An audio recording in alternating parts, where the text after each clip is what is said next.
oleh KPK, kami melihat persoalan yang sama seperti tadi dipaparkan, bahwa komitmen untuk memberantas korupsi harus mulai dari puncak, dari yang paling atas. Dan kita menyadari Indonesia seperti yang disampaikan didirikan oleh orang-orang yang berintegritas. Dan contoh-contoh seperti Muhammad Hatta, Hugeng, Baharudin Lopa, dan akhir-akhir kemarin adalah Pak Artijo Alkostar adalah contoh pribadi-pribadi berintegritas yang saya rasa harus kita kembalikan lagi di Republik ini. Ini persoalan yang amat serius, yang tidak boleh kita anggap enteng dan sederhana. Tadi disampaikan tentang Corruption Perception Index yang menurun, SPI, IPAK yang tadi ditunjukkan. Kami melihat ada problem yang amat serius di dalam kepercayaan publik terhadap pemberantasan korupsi. Yang itu juga tercermin. Bulan lalu ada survei CSIS terhadap lembaga-lembaga pemerintahan, dan di antara lembaga pemerintahan paling rendah kepercayaan adalah DPR, dan di atas DPR adalah KPK. Justru KPK bukan lembaga yang paling dipercaya, tapi termasuk lembaga yang paling rendah kepercayaannya. Karena itu kami ke depan berkomitmen untuk bisa melaksanakan beberapa hal. Pertama adalah mengembalikan kepercayaan publik, mengembalikan agar KPK berwibawa lagi secara legal seperti dulu. Dan ini artinya merevisi Undang-Undang KPK. Kami ingin agar revisi ini akan bisa mengembalikan KPK kepada posisi yang kuat. Yang kedua adalah standar etika yang tinggi di tubuh KPK. Kita ingat era di mana KPK datang di sebuah tempat, tidak mau ikut makan, tidak mau ikut kegiatan-kegiatan yang didanai di luar KPK. Standar yang tinggi itu harus dikembalikan di KPK, sehingga bukan saja undang-undangnya memberikan kekuatan dan kemandirian, tapi juga di dalamnya baik pimpinan maupun seluruh staf bekerja dengan kode etik yang amat tinggi. Yang ketiga adalah rekrutmen. Rekrutmen di KPK kita perbaiki sama-sama seperti tadi disampaikan yang diusulkan oleh Presiden di tingkat pimpinan maupun rekrutmen staf. Bukan sekedar mencari pekerjaan, tapi menjadi tempat untuk memberantas korupsi. Ini hal pertama yang kami ingin lakukan. Yang kedua adalah seperti katakan tadi, optimalisasi LHKPN. Dan kami setuju, bila tidak itu dilaksanakan, maka bisa dilakukan demosi, bahkan reposisi atau sanksi yang lain. Lalu kami melihat perlunya kita menuntaskan undang-undang atau RUU perampasan aset. Koruptor harus dimiskinkan, tidak ada pilihan lain. Ini adalah hukuman yang harus diberikan. Yang berikutnya adalah kami ingin mendorong konsep illicit enrichment dan trading in influence. Sesuai dengan UNCAC yang harapannya nanti akan menjadi arus utama dalam pemberantasan korupsi. Lalu yang tidak kalah penting, kami berencana untuk mendorong pengesahan RUU pendanaan politik.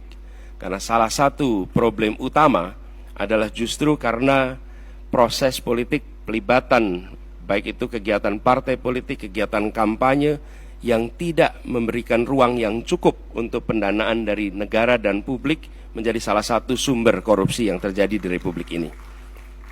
Kemudian kita berencana untuk memberikan hadiah yang layak bagi pemburu koruptor, sehingga yang memburu koruptor bukan hanya aparatur dari KPK, kepolisian, dan kejaksaan, tapi semua pihak yang ikut melaporkan, memburu, mereka mendapatkan reward yang setara.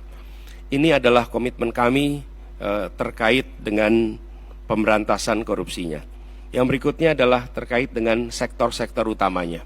Pemberantasan korupsi harus diselesaikan di semua sektor, tapi kami melihat ada beberapa sektor utama yang harus diawalkan. Pertama adalah aspek pendapatan negara.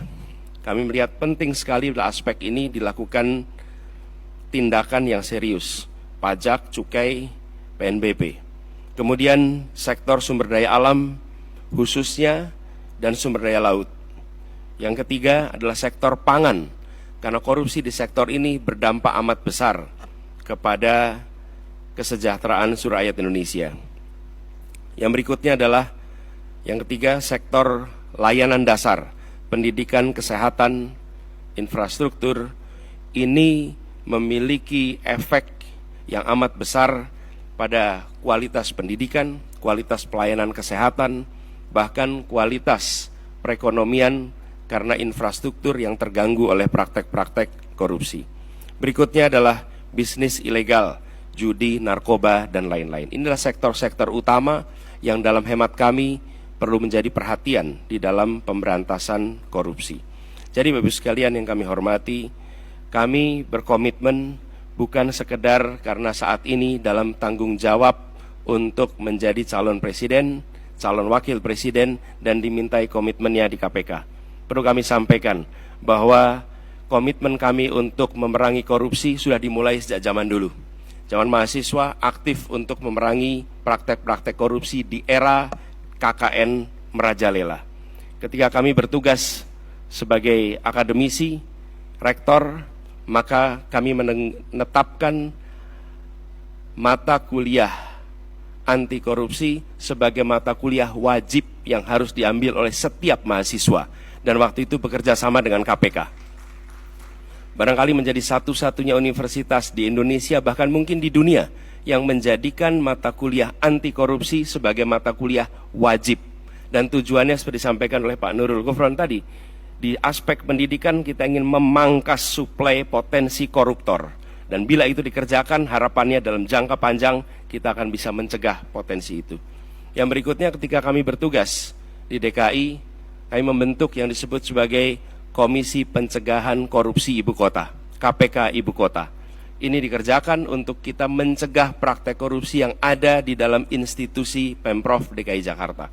Jadi Bapak-Ibu sekalian kami hormati, soal ini adalah soal serius, bukan soal untuk main-main, bukan soal untuk guyonan.